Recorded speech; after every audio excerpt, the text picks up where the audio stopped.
আর এখানে ইনফরমেশন গুলো যেটা যে অঙ্কটা গতদিন করছি সেখান থেকে এখানে নতুন হচ্ছে দুইটা আইটেম আমরা দেখতে পাচ্ছি, একটা হচ্ছে 2 নাম্বার, একটা হচ্ছে ল্যান্ড পার 2 3 ল্যান্ড পারচেজ। ল্যান্ড পারচেজ এটা ইজি আছে, ইকুইপমেন্ট এটা একটু আমাদের হালকা ভেজাল আছে, এটা আমরা কাজটা করব আর কি।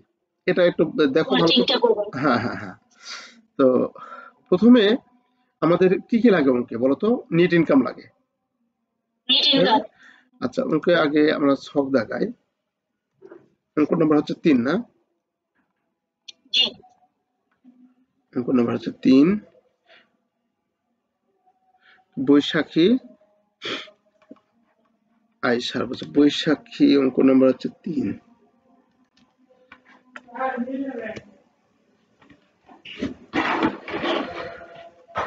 বৈশাখী limited,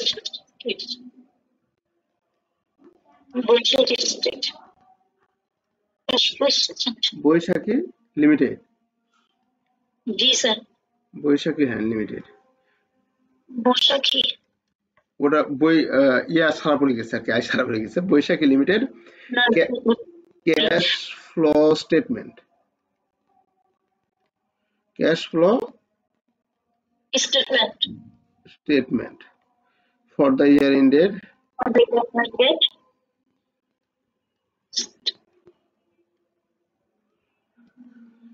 ended 31st December 2016। Okay, এটা আমরা একটু একটু ঘর দেখাবো।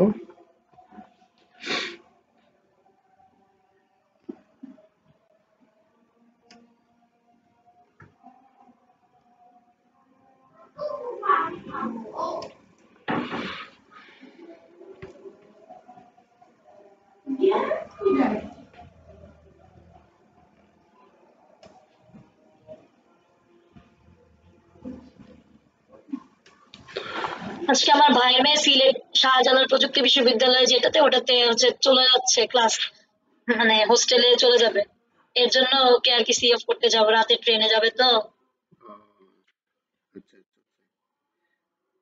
ওখানে চান্স পেয়েছে? জি জি, বায়োকেমিস্ট্রিতে চান্স পেয়েছে। আচ্ছা, তাহলে আমরা এখানে লিখব পার্টিকুলার টাকা টাকা। আচ্ছা, আমরা প্রথমে কি লিখি? 1 নাম্বার দিয়ে বা নাম্বারিং করলে হয়, না করলে হয়। Cash flow from operating activities, cash flow from operating activities, operating activities. Net cash, এটা আন্ডারলাইন করব। নেট ইনকাম প্রথমে লিখবো নেট ইনকাম। তো নেট ইনকাম হচ্ছে 16,000 টাকা। নেট ইনকাম একটু কালার পেন নেই। 30,000। Net income 19,000। নেট ইনকাম কত? 19,000।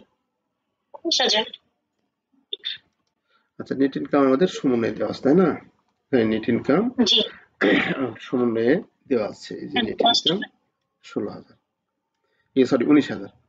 এখন নেট ইনকাম লেখার পর আমরা এখানে কি লিখবো? অ্যাডজাস্টমেন্ট। হ্যাঁ, অ্যাডজাস্টমেন্ট। তাহলে এখানে অ্যাডজাস্টমেন্ট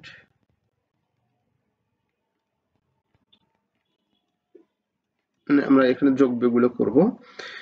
প্রথমে কোনটা আসে? প্রথমে আসে ডিপ্রিসিয়েশন এক্সপেন্স। তাহলে এখানে আমরা লিখব ডিপ্রিসিয়েশন যোগ ডিপ্রিসিয়েশন। ডিপ্রিসিয়েশন এক্সপেন্স এটা অঙ্কের মধ্যে থাকবেই মনে করো। তাহলে ডিপ্রিসিয়েশন এক্সপেন্স আমাদের অঙ্কের মধ্যে এখানে বলে দেওয়া থাকে, ঠিক আছে? সমন্বয়ে আমাদের বলে দেওয়া থাকে, কিন্তু সমন্বয়ে আমাদের ডিপ্রিসিয়েশন কোনো কিছু বলা নেই, তখন আমাদের ক্যালকুলেশন করে বের করতে হবে। তাহলে ক্যালকুলেশন বের করার জন্য ডিপ্রিসিয়েশন অ্যাকুমুলেটেড ডিপ্রিসিয়েশনটা আমরা খেয়াল করব। অ্যাকুমুলেটেড ডিপ্রিসিয়েশন খেয়াল করব। বছরের প্রথমে ডিপ্রিসিয়েশন কত ছিল? 5,000 টাকা। 5,000, পরে হচ্ছে 7,000। অ্যাকুমুলেটেড ডিপ্রিসিয়েশন 5,000, পরে হয়েছে কত 7,000, তাই না? 7,000। তাহলে 2,000 টাকা জি ডিপ্রিসিয়েশন হওয়ার কথা, কিন্তু এখানে বলা আছে যে আমরা যে সম্পদটা একটা একটা সম্পদ 5,000 টাকা ক্রয় করেছিলাম, যেটার বুক ভ্যালু হচ্ছে কত 4,000 টাকা, আপনার বুক ভ্যালু 4,000। তাহলে 1,000 টাকা ডিপ্রিসিয়েশন হয়ে গেছে, তাই না? এখানে জি স্যার জি। তাহলে যে সম্পদটা আমরা বিক্রি করি, ওটার অ্যাকুমুলেটেড ডিপ্রিসিয়েশন কমে কমে যায় না বেড়ে যায় বলতো? রিমুভ করতে হয়, অ্যাকুমুলেটেড ডিপ্রিসিয়েশন রিমুভ করতে হয়, অর্থাৎ যে সম্পদটা আমরা হ্যাঁ বিক্রি করব ওই সম্পদ বাবদ অ্যাকুমুলেটেড ডিপ্রিসিয়েশন যেটা ছিল সেই অ্যাকুমুলেটেড ডিপ্রিসিয়েশন রিমুভ হয়ে যায়। সেটাও রিমুভ করব। তাহলে জি অ্যাকুমুলেটেড ডিপ্রিসিয়েশন এখানে রিমুভ হয়েছে, 1,000 টাকা কি হয়েছে, কমে গিয়েছে, তাই না? জি জি। আচ্ছা, তাহলে বিষয়টা এরকম। আহ, আমরা যদি একটু সবার শেষে অঙ্ক শেষে এখানে যদি আমরা লিখি working working 1 number calculation of of depreciation. Depreciation, calculation of depreciation. তাহলে আমরা অ্যাকুমুলেটেড ডিপ্রিসিয়েশন ওপেনিং ব্যালেন্স ছিল কত? ওপেনিং ওপেনিং ব্যালেন্স ছিল 5,000। অ্যাকুমুলেটেড ডিপ্রিসিয়েশন সংক্ষেপে লিখবো, অ্যাকুমুলেটেড ডিপ্রিসিয়েশন ছিল কত টাকা? 5,000। 5,000। এখান থেকে রিমুভ করেছি, remove of sold equipment, remove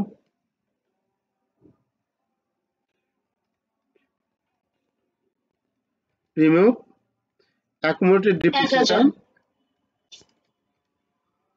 কত? 1,000। এখানে তুমি 5,000 টাকাতে কিনছিলাম মাইনাস 4,000, এটা তুমি দেখাতে পারো। জি তাহলে সমান সমান টাকা কত? 1,000। হুম। তাহলে অ্যাকুমুলেটেড ডিপ্রিসিয়েশন আমাদের কত থাকার কথা?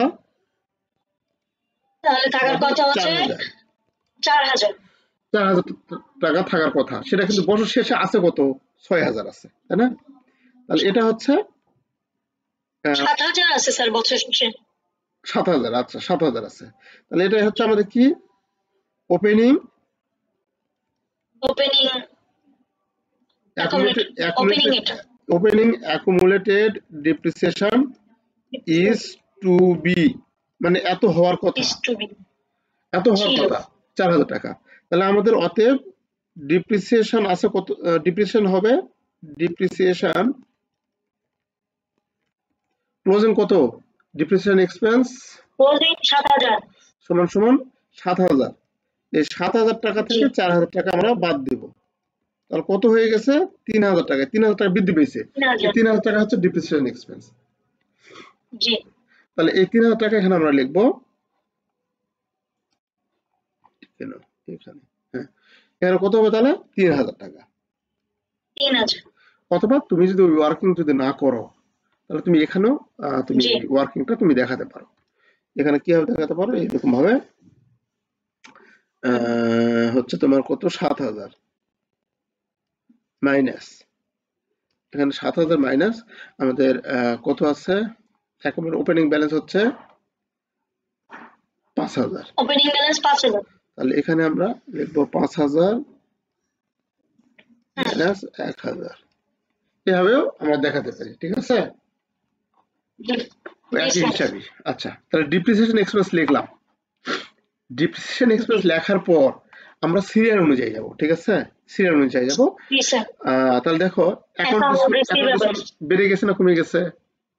বেড়ে গেছে স্যার। কমে গেছে। 15 তে ছিল 4,000, হয়ে গেছে 3,500, কমে গিয়েছে না? কমে গিয়েছে স্যার। তাহলে কমে গেলে কি হবে? প্লাস হবে, প্লাস, যোগ হবে স্যার। হ্যাঁ, অ্যাকাউন্টস রিসিভেবল, 500 টাকা কমেছে। হ্যাঁ, অ্যাকাউন্ট রিসিভেবল কত হয়েছে? 500 টাকা। তাহলে এখানে 500 500 টাকা। টাকা। আচ্ছা, তারপরে কি আছে? ইনভেন্টরি।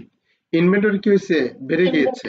8,000 ছিল 13,000 হয়েছে, মানে 13,000 হয়েছে। কয় হাজার বেড়ে গেছে? 5,000 বেড়ে গেছে না?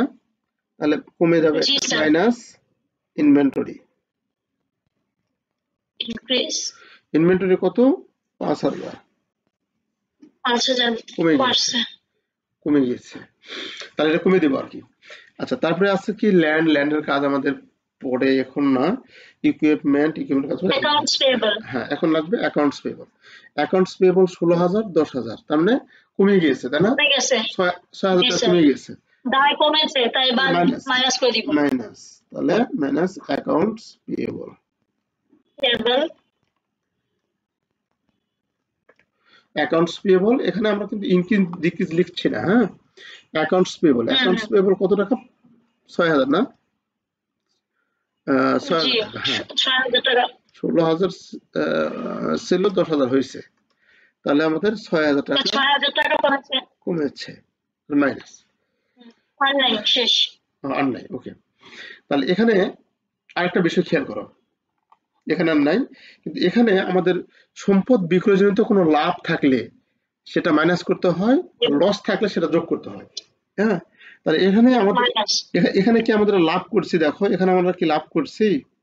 4,000 টাকার জিনিস 4,500 টাকা বিক্রি করছি, লাভ না লস? লাভ স্যার। লাভ হয়েছে, তাই না? তাহলে এই লাভটা আমাদের লিখতে হবে। জি স্যার। এই লাভটা লিখলে এখানে minus profit on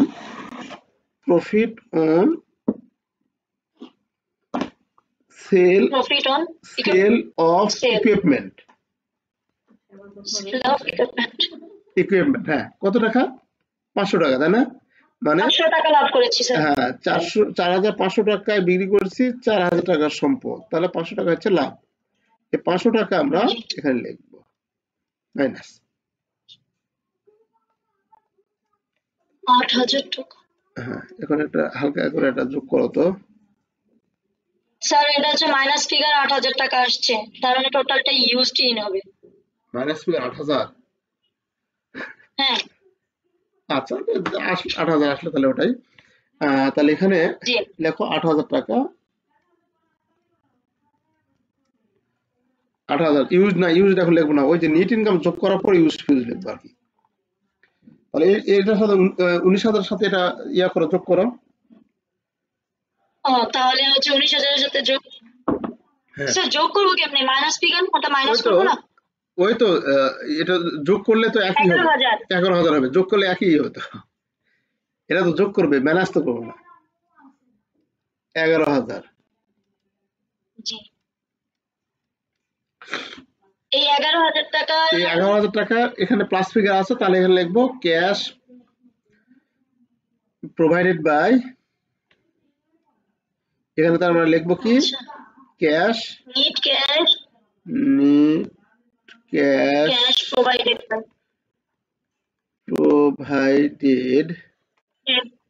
by operating activities.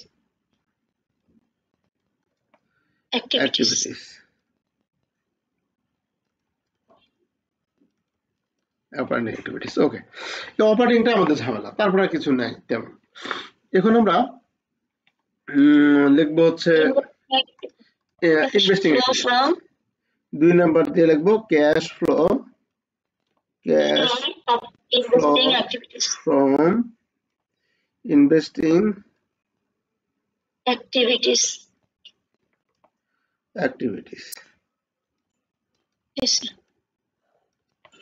Cash flow from investing activities. Okay, এখন তাহলে প্রথমে সেল দিব, সেল ইকুইপমেন্ট অ্যাড যোগ করব স্যার। এখন একটু খেয়াল করো, আমাদের এখানে সমন্বয়ে কি কি ঘটনা ঘটছে? ইকুইপমেন্ট বিক্রি করছি, তাই না? জি। কতটা বিক্রি করে পাইছি? কত টাকা বিক্রি করে পাইছি? কত টাকা এটা লিখবো। 4,500 পাইছি স্যার। 4,500 টাকা পাইছি। হ্যাঁ, তাহলে এখানে লিখবো ইকুইপমেন্ট সোল্ড। ইকুইপমেন্ট তাহলে এটা হচ্ছে যোগ, ইকুইপমেন্ট যোগ হবে যেহেতু সেল করেছি, টাকা পাইছি আমরা। ইকুইপমেন্ট সোল্ড, হ্যাঁ 4,500। 4,500। আচ্ছা, লেস তাহলে ইকুইপমেন্ট সোল্ড করছি 4,500, এটা আমরা পাইছি। আচ্ছা, টাকাটা পাইছি। তারপরে আমরা কি করছি দেখো, ল্যান্ড পারচেজ করি, তার টাকাটা চলে গেছে, তাই না? তাহলে এখানে আমরা মাইনাস করব, মাইনাস ল্যান্ড পারচেজ।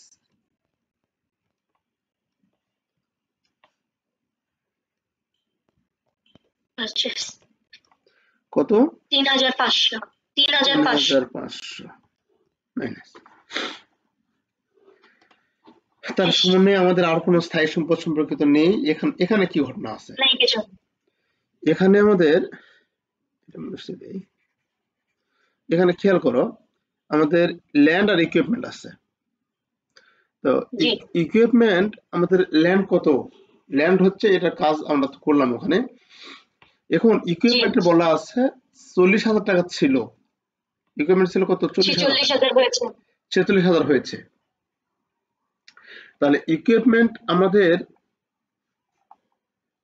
এখানে ইকুইপমেন্ট কি বলা আছে? বিক্রি করার কথা বলা আছে। 4,000 টাকা ইকুইপমেন্ট বিক্রি করছি, তাই না?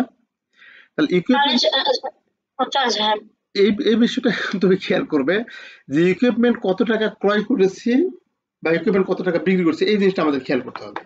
তো এখন খেয়াল করে দেখো যে আমরা ইকুইপমেন্ট ওয়ার্কিং 2 ইকুইপমেন্ট কি করেছি আমরা? ওপেনিং ব্যালেন্স বিক্রি করেছি। ওপেনিং ইকুইপমেন্ট ছিল কত টাকা বলো তো? ওপেনিং ইকুইপমেন্ট ছিল হচ্ছে 40,000। 40,000 না? জি আচ্ছা, ওপেনিং ইকুইপমেন্ট ছিল 40,000 টাকা, সেখান থেকে বিক্রি করছে কত? মাইনাস ইকুইপমেন্ট বিক্রি করছে বিক্রি 4,000, করেছি 4,000। তাহলে মাইনাস 4,000 না, 5,000 টাকা ইকুইপমেন্ট। আমরা তো ক্রয় মূল্য ছিল কত? সেটা ডিপ্রিসিয়েশন বাদ 5,000 দিলে, টাকা ক্রয় মূল্য। হ্যাঁ ক্রয় মূল্যটা এখানে দিতে হবে। তাহলে 5,000 টাকা ক্রয় মূল্য জি যেটা, সেটা আমরা এখানে লিখবো যে ইকুইপমেন্ট সোল্ড। হুম, ইকুইপমেন্ট সোল্ড কত সোল্ড করছি? 5,000। 5,000। সোল্ড করলে আমাদের ইকুইপমেন্ট থাকার কথা কত? তাহলে 35,000 টাকা, তাই না? 35,000। জি এটা স্যার। আমাদের থাকার কথা, কিন্তু আছে কত অ্যাকচুয়ালি? আছে হচ্ছে 46,000 টাকা। তাহলে বাদ বাকি ইকুইপমেন্ট কি হলো? ওটা আমরা ক্রয় করেছি, ঠিক আছে? জি তাহলে এটা আমাদের ইকুইপমেন্ট থাকার কথা, তাই জি না? এখন জি স্যার। অতএব ইকুইপমেন্ট লিখবো, অতএব equipment purchase.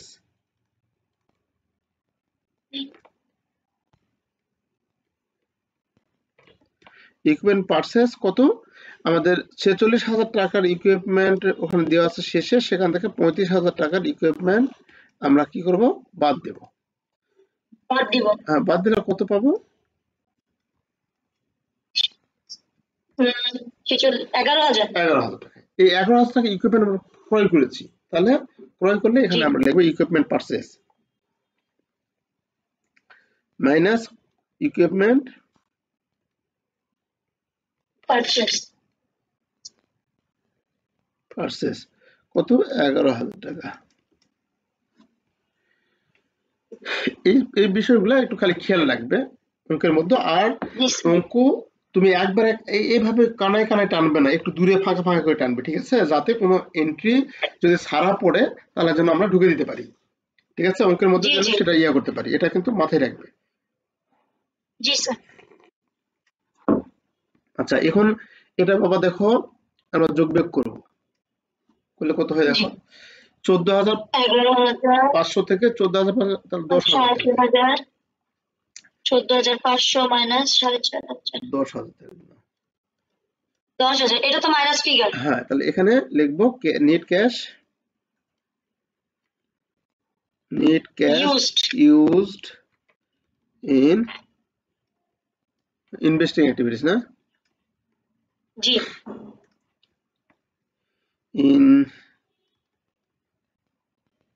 Investing activities,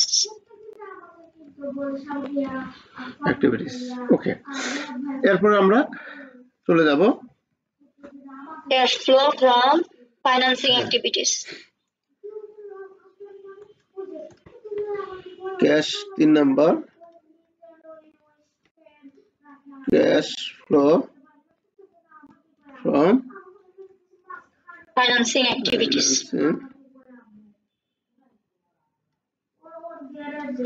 activities। এটার ভিতরে খালি শুধু লিখা আর লিখা স্যার। ক্যালকুলেশনের চাইতে বেশি লিখতেই হয়। আচ্ছা, ফাইন্যান্সিং অ্যাক্টিভিটিসে আমরা এখানে দেখবো long term liabilities, long term loan দেখবো। প্রথমে লং টার্ম লাইবিলিটিস লিখে ফেলবো? না, প্রথমে না, আমরা শেয়ার ইস্যু লিখবো, সমস্যা নেই, শেয়ার ইস্যুটা আগে লিখবো। এখানে আমাদের আচ্ছা লং টার্ম আছে, কমন স্টক আছে, তাহলে আর জি, এখানে দেখো, আর ডিভিডেন্ড আছে সমান নাই। না এখানে কত, 1 2 3 4, 1 2 3 4, 1 2 3 4, তাহলে এটা একটু লাইন হয়ে গেছে না? টাকার অ্যামাউন্টটা স্যার? হ্যাঁ হ্যাঁ, লাইনটা একটু এলোমেলো হয়ে গেছে। এটা হচ্ছে এই টাকা কমন স্টক। অ্যাকাউন্ট রিসিভেবল 16,000 আর 10,000 আছে আর কি। হ্যাঁ হ্যাঁ, অ্যাকাউন্টস পেয়েবল যে, পেয়েবল। হ্যাঁ বুঝতে পেরেছি, এটা তো টাকা গুনে গুনে টাকা ওগুলো দিতে আর কি। কমন স্টক ছিল কত বাবা? 12,000 ছিল, হয়ে গেছে কত? ব্যালেন্সটা 20,000। 12,000 ছিল 20,000 হয়ে গেছে। তাহলে টাকা বৃদ্ধি পাইছে, তাই না? তাহলে কমন জি স্টক, স্যার, জি কমন স্যার। স্টক কখন বৃদ্ধি পায়? যখন কমন স্টক ইস্যু করা হয়, বিক্রি করা হয়। হ্যাঁ তাহলে ইস্যু করা হয়। ইস্যু করা হয়, শেয়ার যখন ইস্যু করা, তাহলে এখানে লিখবো কমন স্টক ইস্যু বা share issue. Share issue, common stock issue লিখলে হবে না স্যার? হ্যাঁ হ্যাঁ হ্যাঁ, শেয়ার ইস্যু, শেয়ার